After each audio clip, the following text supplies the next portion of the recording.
สวัสดีค่ะ วันนี้เราจะมาพบกับงานปูนปั้นน้ำตกจำลองหินเทียม หินที่ทำวันนี้เป็นหินขรุขระแบบโดนน้ำซอกเหมือนหินในทะเลงานชิ้นนี้เราทำและปั้นอยู่ที่จังหวัดพิษณุโลกเป็นน้ำตกบ่อปลาคาร์ฟปั้นและออกแบบโดยช่างโกวิทเทียมศิลป์สนใจติดต่อเข้ามาได้ค่ะราคาเป็นกันเองไม่แพง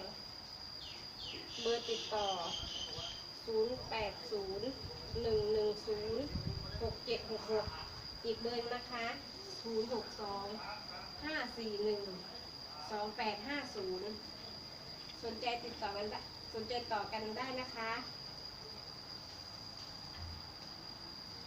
โอกาสหน้าพบกันใหม่นะคะสวัสดีค่ะ